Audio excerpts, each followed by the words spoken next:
Chris, you can't say that stuff live. All right, we're sort of one Andrew Warner short of what I promised, but I think we're going to hold our own, and then hopefully Andrew's going to wander in. He got kind of strong-armed into this anyway. I mean, you all, I just asked, and you all said sure, but like Warner for sure was like, "What do you want to do?" I was like, "See you at 5." He was like, he's like, "The what?" Yeah, he's like, "I didn't even say yes." I wanted to have a talk with my interviewer friends, and it was funny because you two are immediately some of the people I think of instantly, and you know, take this the way you will because it's a compliment, but it's also, I get mad when I watch a lot of interviews. I get grumpy. I know you're not going to believe that because I'm so pleasant. It doesn't sound very characteristic of you, no. Jeff Brown and Kerry Gorgone, shush. I get mad when interviewers are very bad. And one of the things they do is what I'm doing right now, which is talking and not letting you talk. And I think that you two, and Andrew Warner, if he shows up, otherwise he's dead to me, are like two really exemplary interviewers because you do prep. But there's more to it than that. So first off, welcome, Jeff. Welcome, Kerry. Talk about your shows, just so everyone kind of has the level set on that. And then let's get into it. All right, Jeff, you go first. Well, I'm, as the lower third there says, Jeff Brown. I host the Read to Lead podcast. You can probably see part of that over my head. Been doing that for, it'll be 7 years next month. 325-ish episodes each Tuesday. Interview business book authors, leadership, personal growth authors, and we talk about their latest book and dig into topics related to that book that they've written. It sounds like you've said that more than once, by the way. Yeah, I've said it a few times. But it also sounds like you read those books, which already puts you like miles ahead of what some interviewers do. So That's right. I actually interviewed Chris once for the Freak Show. I'm interviewed a couple times, but once for the Freak Show here at the Earth. And the book had not gotten to me before the interview. So that was one of those rare instances where I was interviewing somebody without having the privilege of Don't reading you the book. hate that? I really hate that. I do. It happened to me once or twice. And what happens to me is they send the book to Ann Handley. So I host the Marketing Smarts podcast for marketing profs, and I've done that for 7 years. And I host the Punch Out with Katie and Kerry podcast, which has been for about a year. So Marketing Smarts is all about marketing, as one would expect. And the other is about like everything else people do outside of work. So hobbies, collections, like charity work, stuff like that. No work in that. But so for 7 years, my books have been going to Ann, and then they're like, "What? You haven't read my book?" Well, you sent it to Ann. It's like sitting in her house. What does that help me? It doesn't help me, not at all. Yeah. And joining us under a small amount of duress is Andrew Warner, who said yes at the last minute, barely knowing what he was getting dragged into. How you doing, Andrew? Actually, that's not the problem. Is I'm actually not hearing you guys clearly. I'm just going to keep working on my connection. If you want to put me back in the green room, and then I'll jump back in. You're going green. Just do some thumbs or something. I'll see you when I do. Go fix it. Go fix it, Andrew. No, he's the captive in the background. How fun. I wanted to do this because I want to talk about interviews. I'll tell you what set me off. Again, it's not like me to sometimes be grumpy and want to chase something around because I'm bugged. Two, I'm just level setting my head because Steve Garfield will yell at me if they're not relatively even. By the way, super happy to see Kate here. Super happy to see Chloe. Everyone feel free to chitty chat because it's part of the show all the time. I watched a video interview, and I won't say with who. And for reasons I can't yet understand, the 2-minute clip that the interviewer posted was him talking and a very famous person dead silent making this face that you do when you're the guest. I've seen you make that face today. As a guest? With a well-placed blank, like. When I was the guest, right? Mm-hmm. Okay. Well, let me ask you the question first, Jeff, and then Kerry. Is it important to you that the guest be the most heard in the interview? It absolutely is. It's, why do a guest in the first place if they're not going to take the spotlight? If I wanted the spotlight, I should be doing a solo show. And so I invite guests on because I want to have interesting conversations with them about their books. And I want to just ask my questions and then get out of the way so they can do what I brought them there to do. Kerry? Same. I mean, you've got 2 ears and 1 mouth. Use them in proportion, Frederick Faulkner the Fourth is here, people of Earth. I feel like that's a fake name. He's in like the witness protection program. That's quite a name though. And also who's here, possibly with audio at this point. Andrew I think so. Hey, it's working. You hear us and we hear you. Yes. But I don't think it's picking up from your mic. No. It's probably not. but he hears us. So I'm going to go with like 40% good. Like good enough. Yep. You have a very long running show and also do courses and things like that. Tell us a little bit about your show because we already heard the other two. Well, are you guys able to hear me or not? Or yeah, hear you, just not necessarily through the mic. Yeah. The mic is working. Good. I hope. So, a mic is working. Sorry? A mic is working. We hear you, but probably not through your mic, probably through your onboard. Click the cam/mic button and see if you could see other mics. This is tech support with Chris Brogan. He's going back to the early days of his career. You're right. I'm sorry. I'm usually so on top of this stuff, and this is something that when people give you more than 45 minutes notice.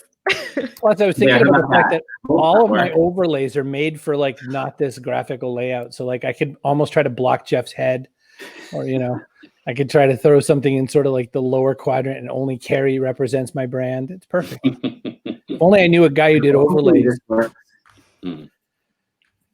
So I've already been told that Andrew is the gold standard of interviewers, and that's the reason these other two people were dragged in. We hear you well enough. It's fine. Don't worry about it. Don't touch any things. Tell us a little bit about your show and kind of what makes an interview important to you. I have a podcast called Mixergy where I interview entrepreneurs largely here in San Francisco or in tech in general about how they built their businesses. And I did it because I did it for a selfish reason. I had a company that did well and I thought that I was invincible. I started another company after I sold the first one and then it failed. And my whole world seemed to have just spun out of control because I thought that anything that I applied myself to, anything that I spent hours on would naturally succeed. And when it failed, I just started looking around for answers and I realized, well, what helped me with the first company was learning from people who done it right, copying at times their best ideas. And so I started doing interviews with people whose businesses were doing well, who I admired, who I wanted to follow, whose lead I wanted to follow. And that's become an obsession of mine. So you're all here as representatives of people I think do amazing interviews. I get by just sheer force of charisma. I'm willing to admit that up front. That's the only reason I get people like me, because I'm likable, not because I deliver a great amount of value. Sometimes you give value, sometimes it's farts in church. I want to talk a little bit about practice and premise and preparation, because you all do it. Kerry, you have a law background, and research is the basis of doing law work. What are you bringing from that? And like, how much prep goes into one of your episodes, let's say for Punch Out? Oh, Punch Out is fun because there is no information about what people do for fun online anywhere. And I don't care. Tell me about marketing prep. You don't care? Well, think about there's no prep. Well, when people want to talk to Chris Brogan, is it usually about like your hobbies? No. So there's tons of stuff out there about what you've said. What I was able to do and have been able to do for both my shows, Marketing Smarts and Punch Out, is go find interviews you've given previously, dig down a little bit through those, and you share a surprising amount of, not just like you, but everybody shares a surprising amount of themselves and their personal anecdotes and stuff like that over the course of many years doing interviews. So you can find quite a lot out about someone that way that can help to add a little bit of color to your interview, make it more interesting. So I do that either way. But when I do research for Marketing Smarts, it's because I don't want to hear the same thing that everybody else is hearing on their show. It's like if they've got a book launching, and so the person goes on like 17 podcasts that week, and you hear the same kind of canned talking points. And that's great. I mean, they're great and interesting talking points, but I want something different. I want to push a little further, dig a little deeper. So I'll try to get to like the little obscure parts of their book, or like, some application-based stuff, something like that. But for Punch Out, where it's all about hobbies, I ask them obviously what their hobbies are, what they want to talk about. And then I look for anything they've talked about in the past that relates to it, personal stories and stuff like that. So I'm gonna fling it to Andrew, because I just caught there's a guy named Dan Gorgone, some of you know, on this podcast. So he said something to Andrew and pointed to a little Post-it note he said, and I want to hear that story, because it sounds like what you said of we're all trying to get somebody out of their interview malaise or whatever. Andrew, talk about that. I was concerned about him when I saw that sticky note, actually, because I was like, what did they do? Sounds like a paranoid murder mystery at Dan's desk, mentally ill person. I was like, are you okay right now? You know, one of the things that we do at Mixergy is we pre-interview guests. So I've hired producers to talk to guests, to run through a series of questions with them, to prod them, and then to put together an outline with detailed stories from each guest so that I know which stories are going to be interesting and which ones are just kind of blah that the guest wants to talk about. And in the pre-interview, our goal is to get them to tell us their stories, to say what they did. And largely that comes from an entrepreneur also named Andrew, who I interviewed years ago, who started a company, and he just kept telling me about how he heard Eric Ries's ideas and he was going to use Eric Ries's ideas about the lean startup. And he had all these theories about how to start a business. And I realized nobody cares about your theories. Nobody cares about ideas you read. They care about what you did, how you did it. And so what Dan was pointing out was that in our conversations with guests, both before and during our recording, we ask them, tell me what you did. And most people just don't feel comfortable doing that, especially people who are accomplished. They don't want to talk about themselves. It feels a little too much, a little too invasive, a little too showy, but our job is to get them to reveal themselves. At one time or another, I've called all three of you an interviewer that I really love and admire. And I instantly I almost always say Jeff Brown first. Anyone says your favorite interviewer that I know, I always say Jeff Brown. If I got to throw a Rushmore, it's people like, Terry Gross and that, and I find them astounding interviewers. But I want to throw Frederick L. Faulkner IV. I'm surprised it's not Frederick F. Faulkner. And we love your name. We're not exactly picking on you. It's just an impressive name. And by we, he means him. I said nothing. Jeff Brown. First off, by the way, Jeff, do you have COVID or you just got a little cold or something? I don't think I even have You're a good? cold. I just want to make sure you're good. I want you to be alive. He's allergic. He's allergic to being put on. I have some allergies, but I think other than that. You want a cat? I know one that's very willing to find a new home. So Frederick says, I would put it up on the screen, but I think with four of us here, it's going to look like we're all dead. Andrew's like, kill like Mike Wazowski. Yeah. So doing a solo podcast and interviews, for interviews, I like thinking of it as a discussion where I can engage in the dialogue versus just question and answer. Does that go against the idea of an interview? Jeff Brown, read a lead. I think for me, it does. Again, as I said earlier, to me, the spotlight's on the guest. It's not on me. And I want to ask my questions I've researched, questions I've dug into, questions I've spent time thinking about, get those questions out, and then let the guests do what I brought them there to do. And that doesn't include me talking every 30 seconds. Related to this, there's a line in here from Jason that goes to Andrew about this. I've listened to so many great Mixergy interviews where Andrew pushed and pushed and pushed. So awesome. Now, by the way, that's a skill that is tricky to get to because there's 2 or 3 ways to do it. You could be super persistent. You could rephrase the question, or you could just give it up. Andrew, what's the Mixergy method? Meaning, what's your method? Blunt force. To say why, I think that if I'm trying to understand something, a guest will understand and appreciate my persistence. So if I say something like, I interviewed Jason Fried last week or so about how he launched Hey.com, this brand new this new email software for personal email. And I kept asking him, so how do you come up with this? How do you know that what you're about to create will actually make sense to your customers? You're totally rearranging email for them. And he kept saying, Andrew, I just have to understand what I want and build that. And persistently asking him, what about your customer, would have been really aggressive and felt like maybe I was telling him that he doesn't care about his customers, except I said, look, are we sending the audience out into the world, creating something that only they care about, that then they'll discover nobody cares about and nobody buys and nobody uses? And by not just being persistent, but telling him why I was persistent, why I wanted to know, I got him to understand and work with me instead of feeling like I was going against him. So it's kind of like start with why, get in the middle with why, end with why. People I'll never interview in my show with why. Got it. Okay. And Jason Croft, by the way, is evidently a full-on disciple, as Frederick L. Faulkner IV says, thank you, Jeff, for your point of view. I appreciate it. Where's my acolytes? Where's your kids? They must be morning people. Yeah. That's a question too, as far as the way interviews go, is there are good gets, There are people that we get just because we have an itch to scratch. There's people we want to do, for business reasons. There's a kind of person we want to put on our show because in some way it's going to advance our opportunities or whatever. Kerry, for both shows, how do you pick who you pick? And how many times is it foisted on you in your case versus, that's who you wanted to chat with? Ha ha ha ha. So I work for Marketing Profs. And from the very beginning, I was like, you know what? It's Ann Handley's show. It's the Marketing Prof show. And I will take, if they want me to talk to someone, I'll talk to them. So that's how it sort of started out. But along the way, I've had opportunities to talk with people like Alan Alda, Jane Seymour, John Taffer, who are, entertainers. They're also authors. They're also doing interesting work that relates to marketing. So I've had a lot of leeway to make the roster my own. But there's definitely times that, I have to talk to a particular executive or something like that. And those interviews are they're opportunities for me to learn how to dig a little deeper in cases where someone's not out there the way that like a Chris Brogan or an Alan Alda is out there. So it takes a little more creativity and resourcefulness. And I kind of welcome those opportunities. Now for Punch Out, that's my vehicle. I talk to whoever I think will be interesting.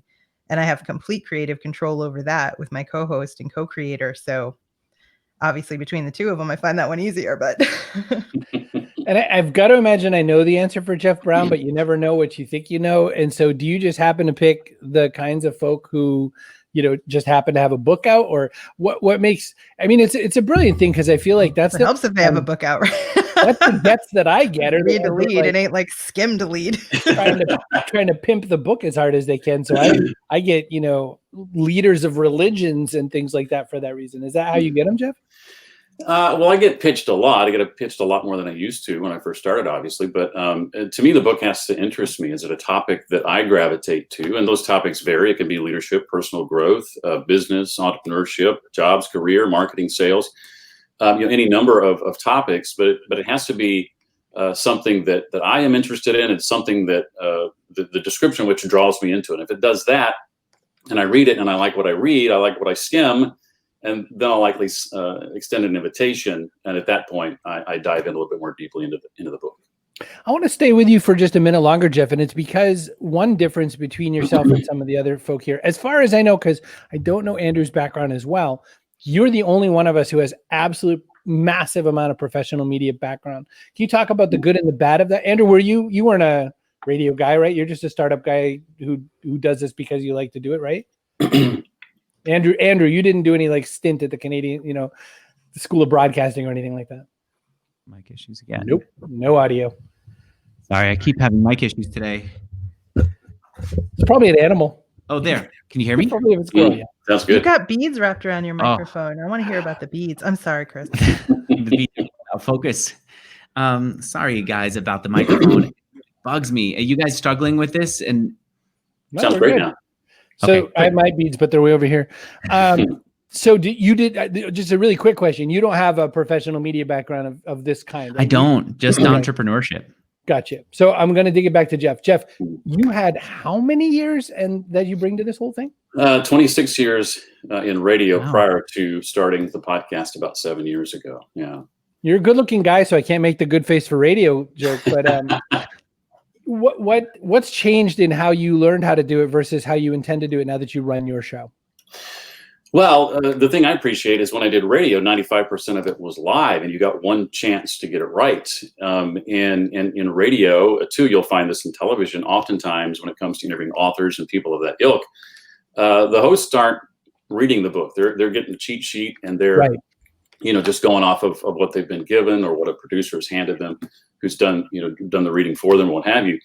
And so with what I do now with a podcast, I relish the opportunity to not have to worry about mistakes, not have to worry about getting it right the first time, knowing I can edit and post and make it, all the better. And I pride myself on reading the work, at least 3/4 or, all the way through as best I can, so that, my thoughts and opinions and what I bring to the conversation is informed. I'm not asking questions primarily that I don't already know the answer to. I've read the book. And so I know the answer to virtually every question I'm asking. And that's by design, because I want to get to the listener the key insights and main ideas from the book. That's Right. what we want the author to deliver. I'm blanking on part of a story, and if this guy shows up and sees this video, I'm so sorry because I visualize you. I can't say your name right now. I'm totally blank on it.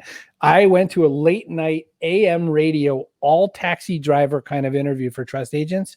And it was told by our publicist, the court appointed publicist from Wiley, that this is really great because a lot of taxi drivers listen to this radio show, to which I thought, but do they read my book? And that answer, by the way, was absolutely not.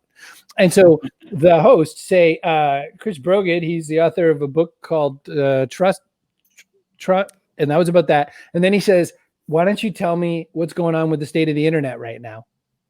And then he flings it to me. I'm like, oh, the whole state of the internet. What I wrote about. Complete disarray. That's what I wrote about. I just wrote about, the net. I said, and I went, I always go this way. I get grumpy sometimes, I'm told. I don't know. And I said, well, let me tell you, there are cat videos. There are sections in the internet you shouldn't let your kids watch. And, I just went on an absolute random tangent. And which, by the way, if anyone's listening to us and has to do podcasts, that is a huge advantage for you to be aware that most interviewers are not paying attention. They're not doing the research. If you write out a list of 7 questions that you'd like them to ask you and send it to them in advance, they'll just go with your 7 questions. They'll tee up what you want them to tee up. And I think that if you're going to do podcasting as a way of raising your profile, as a way of getting people to pay attention to something that you're trying to promote, 100% have a list of questions that you want them to ask you and give it to them. And if you don't do that, before the interview starts, almost give yourself an interview by saying, where are we going with this? What are the questions you want to ask? And then suggest the first question. Usually the first question is the worst. And it's the one that will set the tone for the rest of the conversation and tell the audience whether they should listen or not. I work with the interviewers who ask me questions to find the first question that they should be asking me. And if they don't ask me that question, I do my best to redirect my answer to the topic that I think is most useful. Where you want to go. That's Exactly. interesting to me because I've never done that in my life. And as you're saying it, I was like, I'm today years old when I heard that was something you could do. Have either of you had that? Have either of you had someone say to you, here's the questions I'd like, please? I ask none of them. I'm very counterculture that way. So I will look at them as the starting point. Like they're very comfortable in these areas. This is what they usually talk about. I don't want what they usually talk about. I want like 201 level of that. So I'll assume if they can handle these while they're like asleep, then I want their brain kicking into the next level gear to tell me how to apply these things. So I'll try to dig a little deeper with them. Because you're a good interviewer. Most people are not good. Most interviewers are just there because they want quick, easy content. They want the guest to do the work. You're good. You do the research. You prepare. Most people don't do. And it takes no time for podcast guests to put together a list of 7 questions. I am not saying you're wrong. Just check I think in it's a with great the host idea. and ask a few questions at a time. No, it's legitimately a great idea. I'm just No, saying. it's a super good idea. We're just I will not. And I will not use it either. Anyone out there who's listening, if they send it over, they should expect none of us will actually use it. It's like my least favorite thing to see them going down like, okay, 1, blah, blah, blah. And then you answer and they're like, okay, 2. It's the worst. I'm like Kerry and Andrew. I rarely use those questions. I might cherry pick one every now and then.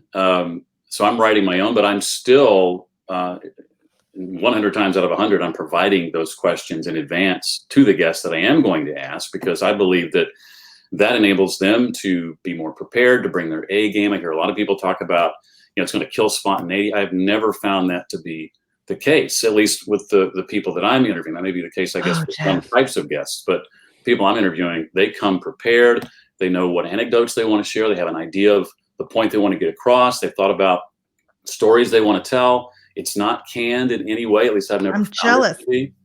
And they walk away feeling like they knocked it out of the park. And what that results in is they're more likely to share the interview. They're more likely to introduce you to their network. They're more likely to do those things that you'd want them to do anyway without having to even ask. Chris, I'm sorry to interrupt. Can I give people a tip for how to read books fast in preparation for an interview or preparation for any business meeting they might have about it?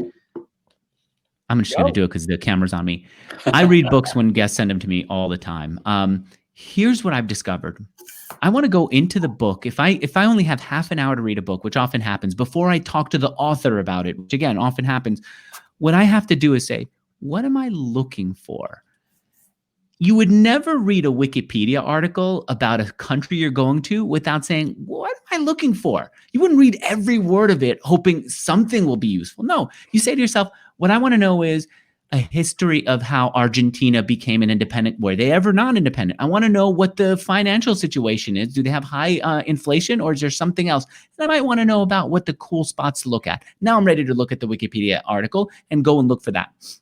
When we read books in preparation for something, as opposed to just for fun, we have to be the same way. We have to say, what am I reading this book for? And for me, you guys all know what it is.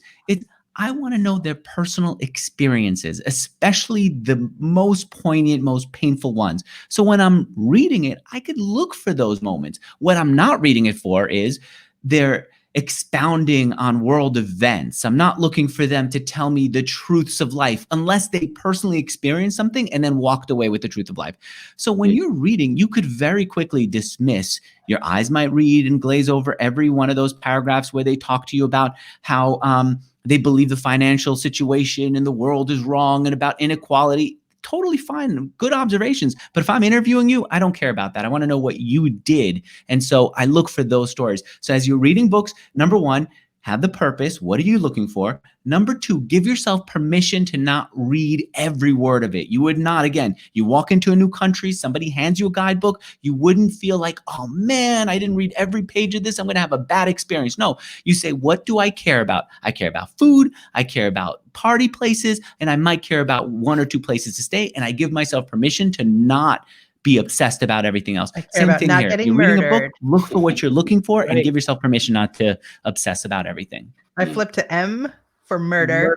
And subcategory not, and I go there.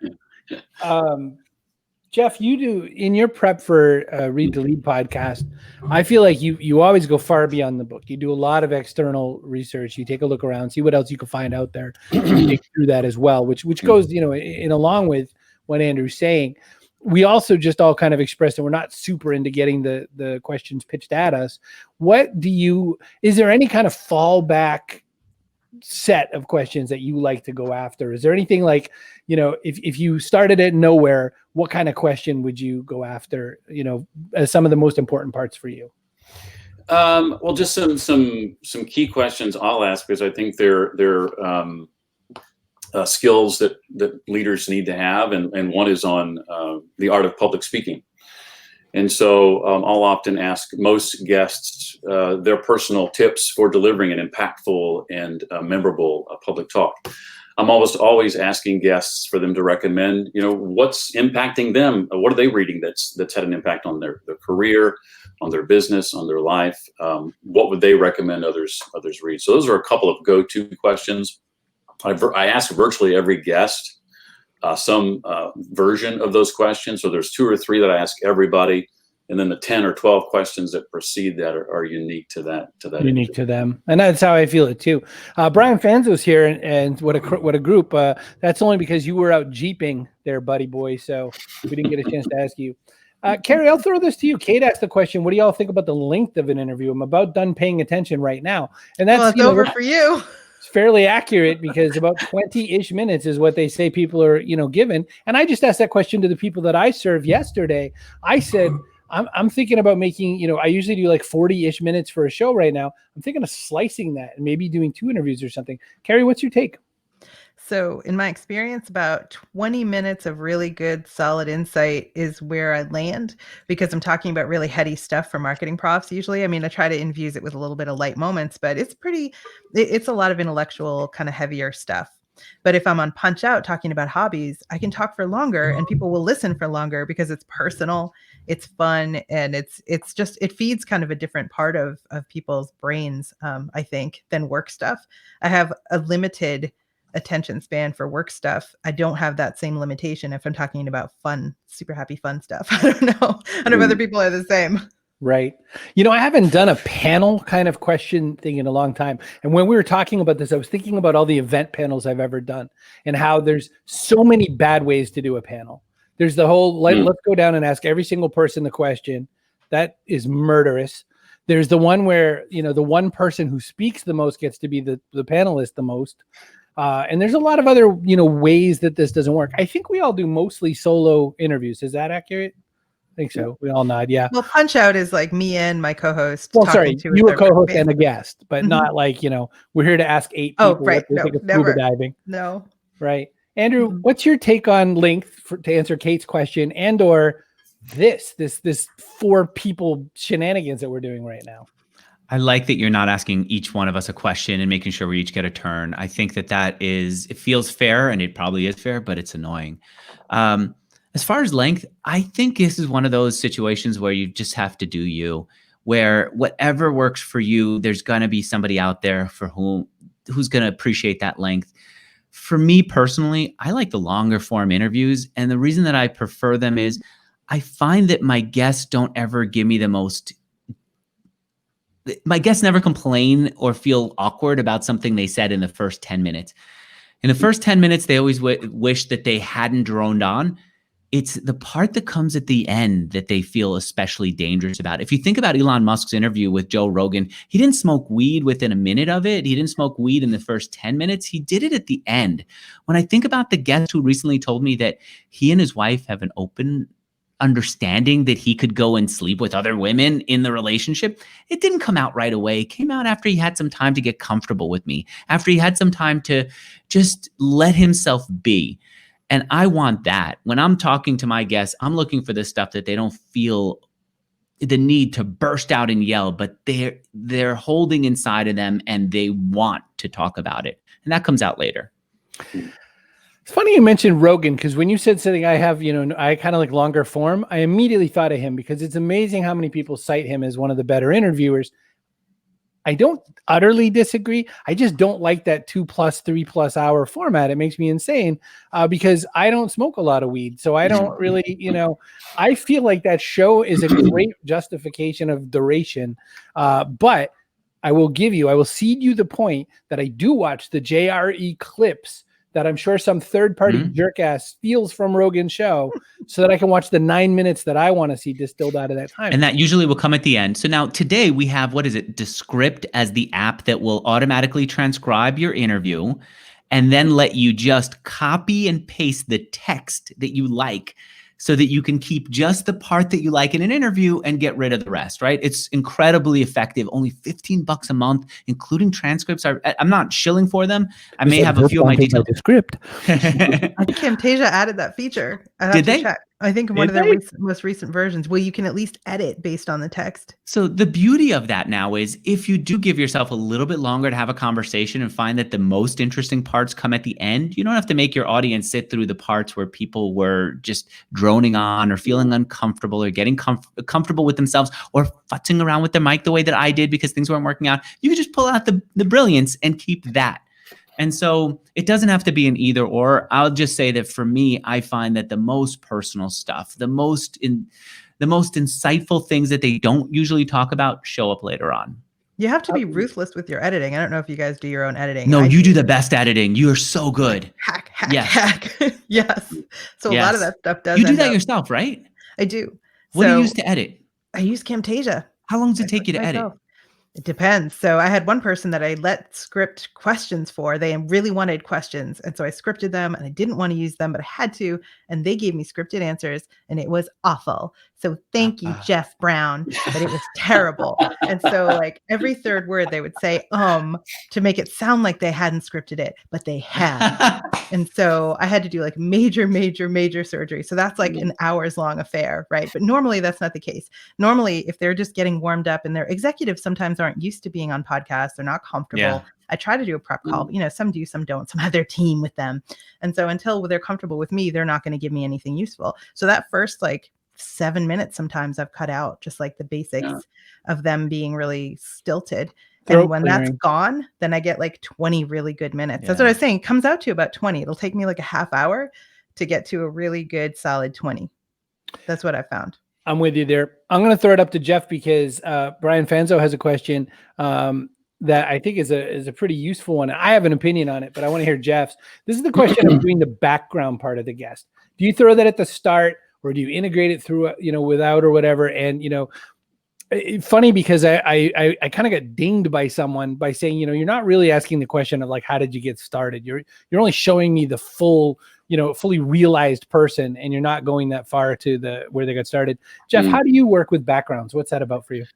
Well, for me, I believe it's kind of lazy to just say, hey, tell us a bit about, how you got to where you are, and a little bit about your background, or do the truncated guest intro and say, I've shared a little bit about your background. Why don't you fill in the blanks? I think your job as the interviewer is to do your homework and tell your listener what they need to know about the guest's background, get that out of the way, and then launch into your first question.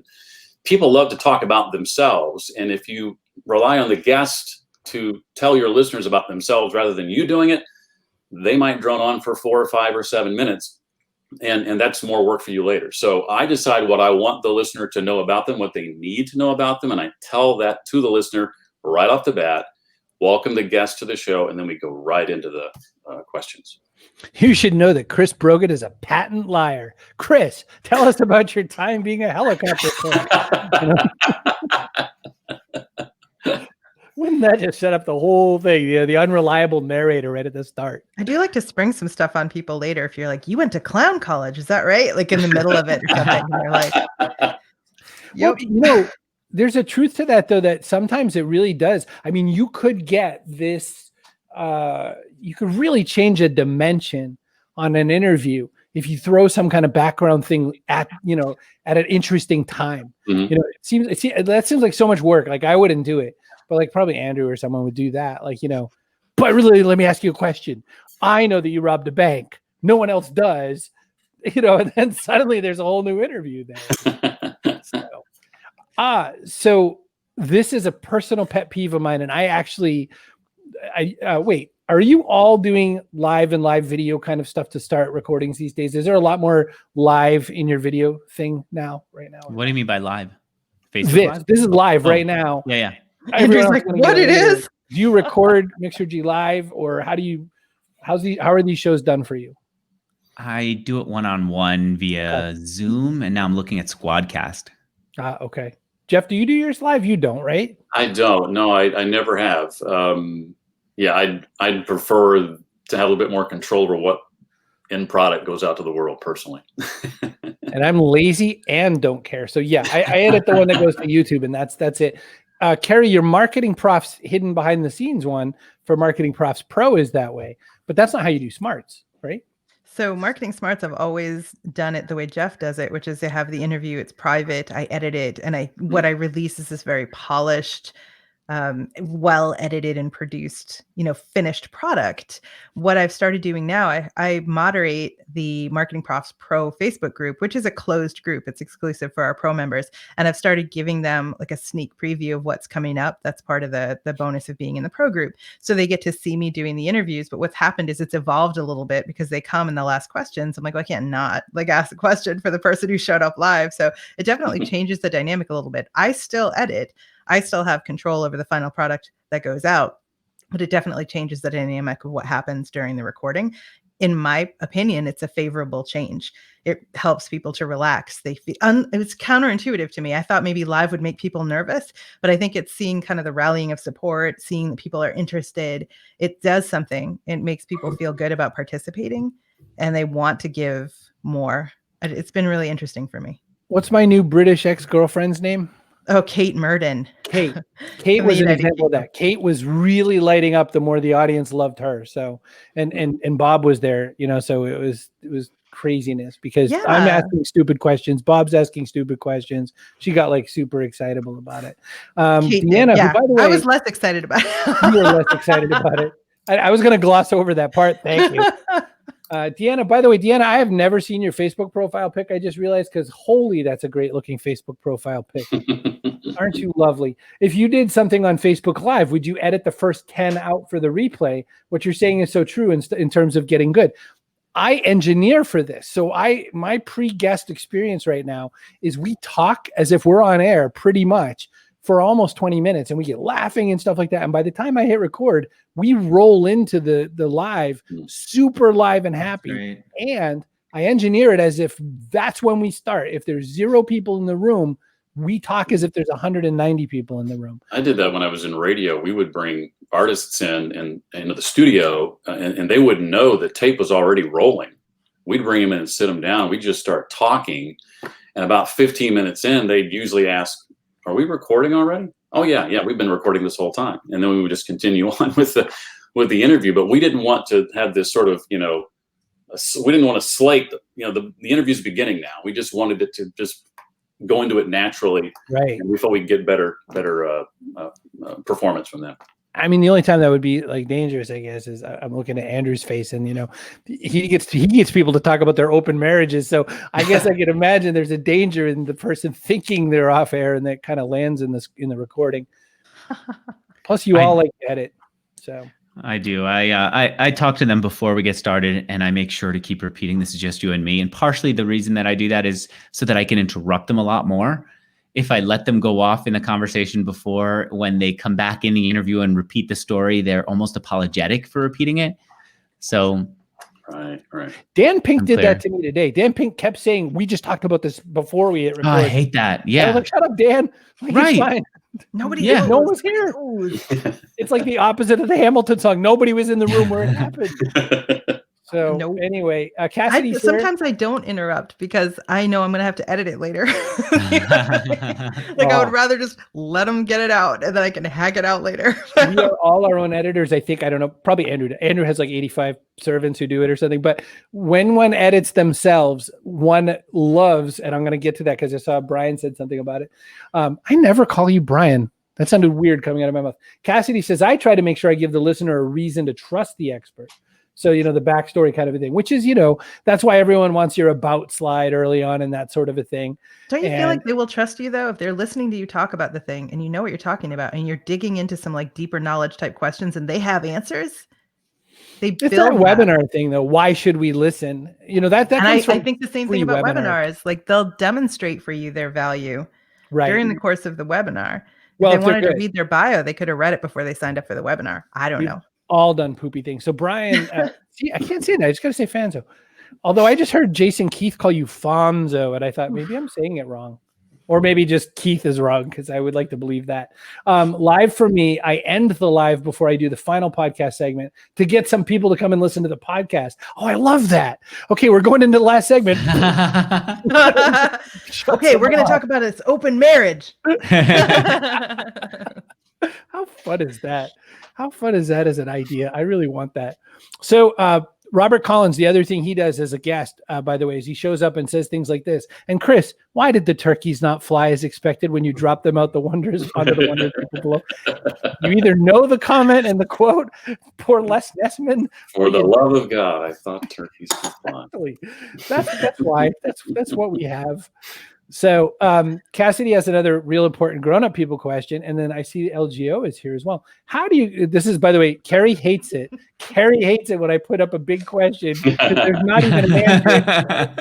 How do you keep a guest on topic? See, Cassidy, I'm giving you a hint about how to show up live on air. Is don't put that question. This is all off the rails. How do you keep a guest on topic if you don't have questions ahead of time? I've encountered both chaos and conversations. As far as this is a great question. I'm going to throw it to Andrew. This is basically, if I don't have questions ahead of time and all that, how am I going to help them navigate these issues? Andrew, how do you wrangle the guest? Because 3 people said you are the guest wrangler. Like, you are assertive with your guests. I am. Number 1, if you say within the intro what the goal is, now the audience knows what it is, and the guest is going to not, it's going to be awkward for the guest to not stick with that topic. You've specifically said that. Number 2, when you interrupt and feel comfortable interrupting, say, "I'm sorry to interrupt, but my audience is dying to know how you created hay without getting customer feedback. My audience wants to know how you're going to deal with Apple shutting you out of the App Store." So interrupt and then say why you're interrupting. And if you're feeling too uncomfortable to interrupt, here's a nice thing that I used to do when I was getting started. I would just put my hand up like this, like I was going to say something. Watch this. Tell me if it doesn't feel like you have to shut up when you're talking. If I go, now I want to laugh, but I would just signal and they could see that you're jumping out of your seat to say something. They can't help but stop for a moment and say, "Yeah." And now I get to talk. right? But our goal is, as leaders, to drive towards a purpose for our audience, and we are doing the audience a service by interrupting the guests. And here's the thing that I've discovered. I will feel awkward sometimes interrupting people when they're just droning on. And inevitably, when I do that, the guests at the end will say, thank you. I don't know what was going on. I just couldn't bring myself back from that. They thank you for doing it. Yep. That works in law too, Andrew. When you put if somebody's saying something and you don't like the direction they're going and you're questioning them, you can't like stop them from answering because you asked the question, right? They'll object and it'll be sustained. So you put their face like right about there. Okay. And you don't say anything. And they stop. Yeah. And only one time did somebody actually call me on it. And I just went, oh, I'm sorry. It's a gesture. I wasn't even thinking. And then they look like an a-hole for objecting. I'm with you. It was all right. great. So you know what? I had this period after I sold my first company where I just got to go and explore all the questions of life that matter to me. Now, some people care about nature and outer space, not me. I care about how do Kirby salespeople get somebody to open the door and sell those vacuum cleaners when there are vacuum cleaners all over stores, right? So I went into their office and they thought it was kind of weird that I just came in without just walked in without prior consent or anything. And I told them what I was looking for and they finally understood. And I said, how do you get in? And they go, well, we have some techniques. I said, can you give me one? He goes, yeah, well, one thing that we do is if we just start to do this with our feet, just kind of wipe our feet, people inevitably shift over to the side because they've been expecting that when somebody's about to come into your house, you wipe your feet. And so there's these little gestures that they would do, stick their hand out, and people inevitably try to shake their hand back. And we have to do that. And so the same thing here. If you just do this, people can't help but stop for a moment and give you a break. And it's your job to interrupt. Chris, interrupt me whenever I need to. I'm so turned on by that. I'm so turned on by I would like a whole podcast series, hopefully video, of things like the feet wiping thing. Yes. Manipulating people's behavioral triggers. Yes. I would throw all my other shows and all my other pursuits away if I was good enough to actually show all these. That would be a thing. Jeff Brown, are you a good interrupter? I don't feel like you are. Most oftentimes guests can't see me. I'm interviewing guests. I prefer to interview guests who can't see me. But similar to what Andrew's talking about, I'll do that verbally. I'll in the middle of an answer, if I want to say something, I'll be more likely to go, or give some sort of verbal response, like I want to chime in, or I'll do a little like that, like I'm ready to talk. In radio, though, we did this all the time. When I was with like a co-host situation or interviewing somebody on the air, the finger went up and it's, hey, I have something I want to interject now, just like what Andrew was talking about. Jeff, why do you prefer to not have video on? Oftentimes when I'm interviewing someone and they're talking, I don't want to feel obligated to have to look into the camera at them. I feel obligated to have to look at them as they're talking, and you want to look at your notes, and I've got notes, and I may have a dog walk in the room, or all kinds of different things could go wrong. And so I prefer them not to be able to see me, and then that way I'm free to do whatever the heck I want to do while they're talking, in addition to listening to them. So you interview only blind authors. I was thinking that same joke. Now I know who to send you. I was thinking that same joke. I prefer no one who could see me. I'm like, that's a really interesting niche. I insist on seeing them. I need to know if they're picking up on where I'm going. I need them to know that I'm not trying to be a jerk with that question that might seem jerky. I need them to, and I need to see them. Did I make them uncomfortable? Are they about to answer? Where can I go and where can I not go? And so I insist on it. And one of the nice things about using Zoom is there's a little button I could press next to their name that says Andrew wants to turn on your webcam, and inevitably people will hit yes and then go on camera. And then once they're on, it's fine. Yeah, I guess it depends on the kind of interview you're doing too. There's, I don't know, tens of thousands of business books released every year, and I'm interviewing people, about 52 of them. And so they're obviously the ones I thought were worth emphasizing and featuring, and they're books that I think are worthy of your attention. And so, with my line of questioning, I'm not necessarily digging. I'm not putting somebody on the spot.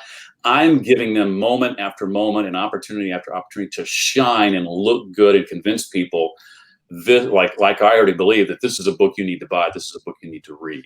Mm-hmm. And so, in my case, I feel like I can do that without having to see their faces, basically. He doesn't have to manipulate them, Chris. There's so much, in radio too. It comes from my radio background. You're talking to listeners often when you're on the radio, people Right. you cannot see because they're not in the studio. And so I just kind of got accustomed to having conversations with people I couldn't see and just learned to prefer it that way. I do that with my imaginary friends, and I get in trouble for it.